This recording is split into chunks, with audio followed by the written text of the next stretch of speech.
Non, c'est un très beau métier qui est, je pense que la grande richesse de ce métier-là, en tout cas moi ce que j'aime, c'est on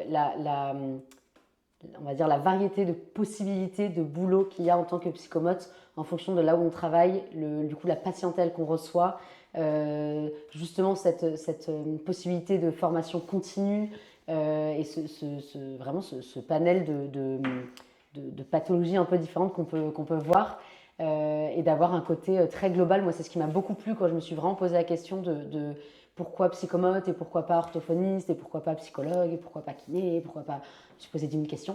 Et en fait, ce que j'aimais vraiment dans ce métier-là, c'était qu'on prenne la personne dans sa globalité et qu'on fasse vraiment le lien entre le corps et l'esprit. Et c'est ce qui m'a vraiment plu, c'est de pouvoir faire ce lien entre les deux et ne pas être que sur l'un ou que sur l'autre.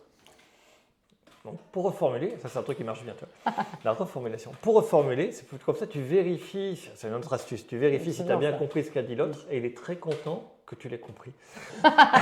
Vas-y. Donc pour reformuler, c'est un métier où tu ne peux pas t'ennuyer parce que tu as une variabilité énorme de possibilités.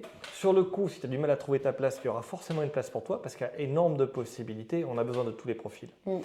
Et en termes créatifs, il y a encore beaucoup de choses à faire, donc ça c'est cool. Ouais. Et en termes de formation, on ne peut pas s'ennuyer. Et il faut être créatif parce que les formations ont leurs limites et il y a la pratique, après il faut y aller. Oui, il faut être créatif, avoir de l'imaginaire, mais ça, il y en a plein. Moi, j'admire, il y a plein de psychomotes qui utilisent le cirque, le théâtre, les percussions, tout type de danse, le jeu de faire semblant, le jeu de rôle. Enfin, il y a vraiment un nombre de choses dingues à faire, quoi. Le jeu de rôle? Le jeu de rôle. Le jeu de rôle. Ouais, jeu de rôle. Ouais, le jeu de rôle, pour travailler par exemple des situations, pour travailler les habiletés sociales, tu mets dans une situation, tu dis à la personne, ok, je sais pas, moi je vais vous mettre dans telle situation, imaginez que vous êtes dans ce contexte-là et que, je suis une personne dans la rue qui vous dit ça, comment vous réagissez, et travailler du coup un peu par le théâtre, etc., ça fonctionne bien, souvent en groupe, etc., c'est des choses qui fonctionnent bien.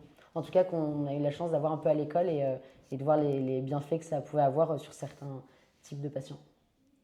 Tu as repéré les types de patients spécifiques? Non, mais c'était des... Tu as repéré que depuis tout à l'heure, ça c'est 2 questions de relance. Hein. J'ai fait que reformuler sa fin de phrase pour qu'elle reparte.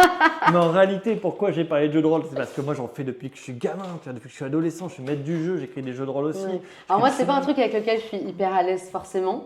Mais voilà, on a eu par exemple des cours avec un psychomotricien qui travaillait beaucoup là-dessus, en psychiatrie avec des adolescents, etc. Et avec qui ça avait l'air de bien fonctionner, de bien prendre.